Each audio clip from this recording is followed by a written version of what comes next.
El día de hoy vamos a hablar sobre CSS, ¿ok? En la parte de CSS, vamos a ver, estamos hablando de el diseño de nuestra aplicación, los colores, las posiciones, efectos, ahora también animaciones, toda esa parte es referente a los estilos en nuestra página web. CSS es un poquito más complejo que HTML porque hay muchas cosas que aprender. Hay muchas propiedades, hay muchas formas de aplicar estas propiedades.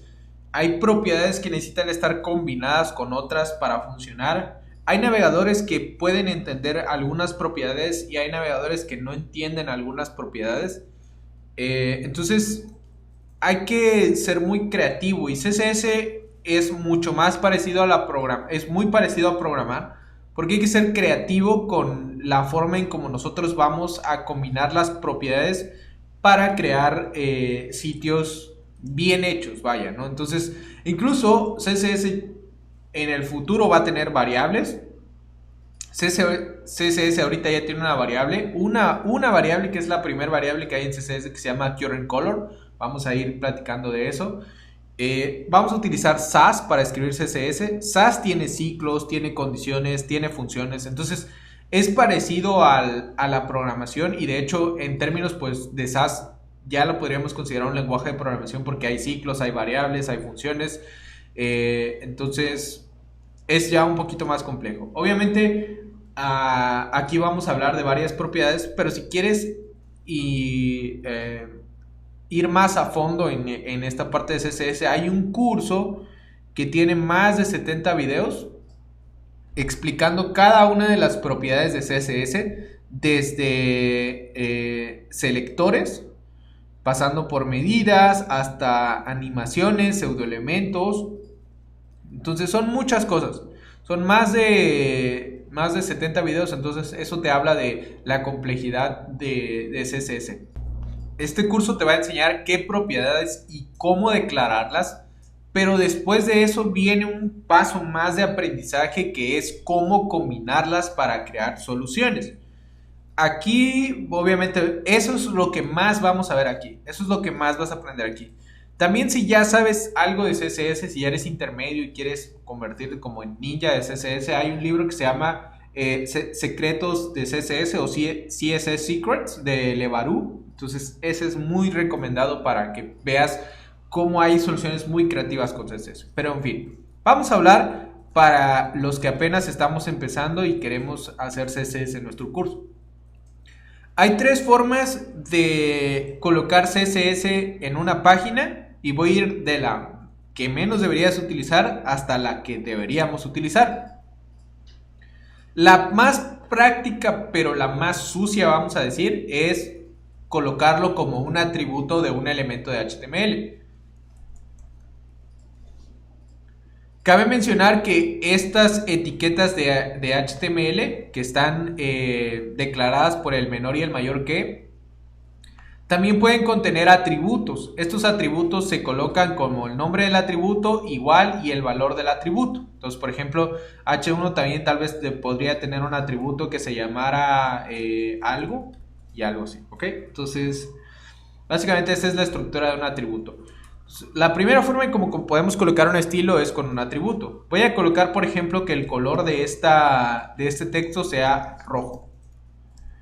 Y ahí está, lo coloca rojo. Vamos a colocar que este párrafo tenga como color de fondo negro y además que el color del texto sea blanco y además que el tamaño de la fuente sean en 18 píxeles y tal vez también que en lugar de aparecer en minúsculas todo aparezca en mayúsculas y tenemos algo así, ¿ok?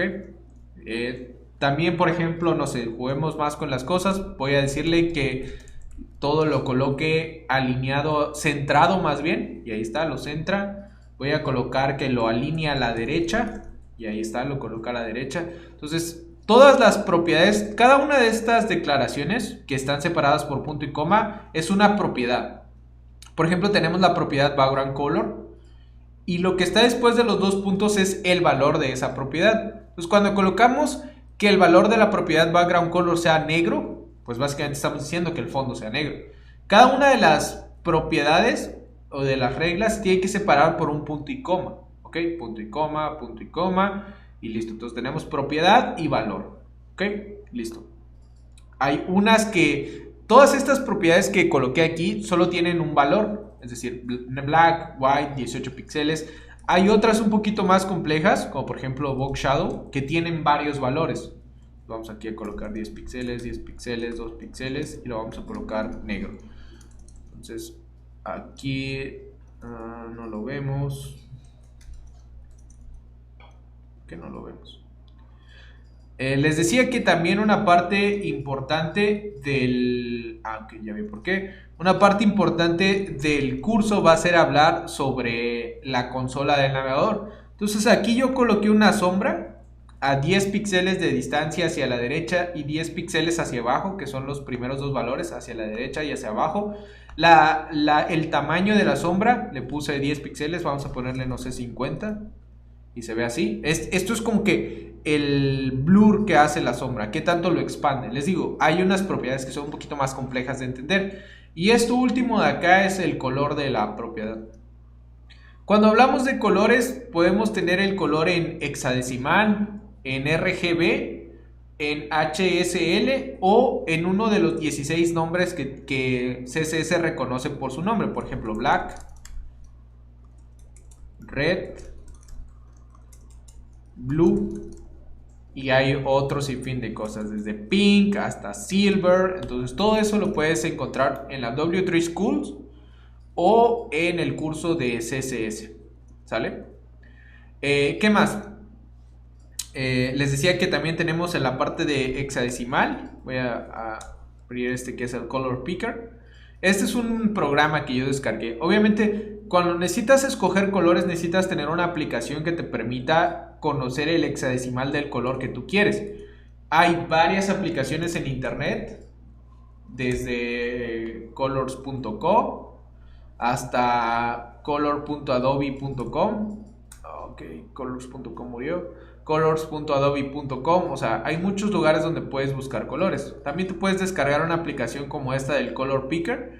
Y básicamente aquí tú puedes seleccionar un color. Por ejemplo, vamos a seleccionar un verde así chido, ¿no? Entonces, digamos que este verde me gustó. Este valor hexadecimal yo lo puedo pasar como un color. Entonces, digamos que quiero que este sea el color de fondo. Entonces, ahí está. ¿Ok? Listo. Vamos a ver acá. Y ahí está. ¿Sale? Entonces también lo podría hacer con los valores RGB, como decía, 47, ok, RGB, 47, 255 y luego 124, y ahí está. Y da básicamente lo mismo. Entonces, bueno, esta es la primera forma en cómo podemos colocar CSS, con el atributo style. El atributo se tiene que llamar siempre style. La siguiente es colocando las reglas dentro de una etiqueta style, ¿ok? Entonces aquí yo puedo definir todas las reglas. Entonces aquí, por ejemplo, voy a decirle que el body tenga como color de fondo negro. Y esto se ve así, todo está negro ahora. Vamos a poner que el color de las letras sea blanco y ahí está, ya aparece blanco, ¿ok? Entonces, esta es la segunda forma y esto nos lleva a conocer un segundo término sobre CSS, que son los selectores. Esto que aparece entre llaves, pues nada más nos sirve para agrupar todas las reglas, es decir, todo lo que está entre las llaves, aplícalo a este elemento. Y esto que está aquí antes de la llave es las formas en cómo nosotros podemos seleccionar los elementos de acá. Por ejemplo, si quiero que el párrafo tenga como color de texto green, pues aquí le pongo la etiqueta P y ahí lo ponen en green. Voy a agregarle una clase a esto que va a ser clase título. Y aquí voy a decir en el selector que los que tengan la clase título sean de color red. Y ahí está, ¿ok? Entonces, hay diferentes tipos de selectores. Aquí definí selectores de etiqueta. Estos selectores de etiqueta hacen match con el nombre que ven acá, este H1 o este P o este body, y es lo que colocamos acá. Este segundo selector que introduje aquí es un selector de clase. Se distingue porque hay un punto al principio y básicamente va a buscar algún elemento que en el atributo class tenga el mismo valor. Entonces aquí título con título. Otro selector muy común es el de ID. El de ID se diferencia del de clase en que solo puede haber un elemento con cierto ID, es decir, el ID, mi párrafo, ya no lo puede tener nadie más porque ya lo tiene este P. Este ID es único. Entonces aquí yo, por ejemplo, le voy a decir que este tenga como color de fondo white. Y ahí está, ¿ok? Entonces, ahí está. Esa es la segunda forma en como nosotros podemos colocar CSS. Hay selectores muy complejos, como por ejemplo NTH Child. Este solo selecciona el primer párrafo que encuentre. O aquí podríamos decir título, que tenga un párrafo adentro, que tenga la clase mi párrafo y que sea el primero de ellos. Entonces, si se dan cuenta, hay una complejidad en esta parte de las selectores. Es muy interesante y muy valioso que aprendan bien a seleccionar, y eso les vuelvo a hacer el pitch. También está aquí en la parte de selectores en el curso de CSS. Ok, bueno, voy a quitar todo esto de style y vamos a ir a la tercera forma en cómo podemos colocar CSS y la que normalmente queremos utilizar, que es utilizando archivos externos. Aquí lo que hice fue colocar link y luego presionar la tecla tab y me generó esta estructura. Básicamente aquí dice que este link es a una hoja de estilos que es del tipo text CSS. Esto que se llama style sheet o hoja de estilos en español es un archivo externo que contiene reglas para CSS. Por ejemplo, yo voy a decir que aquí dentro de la misma carpeta de index busque estilos.css. Creamos ese archivo estilos.css y aquí es lo mismo que si estuviéramos dentro de la etiqueta style, solo que ya no colocamos la etiqueta style. Ahí está, ok. La razón por la que es preferible que utilicemos archivos externos es que nos permite reusarlos. Después solo puedo copiar el archivo, moverlo a otro lado y seguirlo utilizando en diferentes proyectos que yo vaya teniendo. Entonces, con esto terminamos la mini larga introducción a CSS. Espero que el curso les esté gustando. Nos vemos en el siguiente.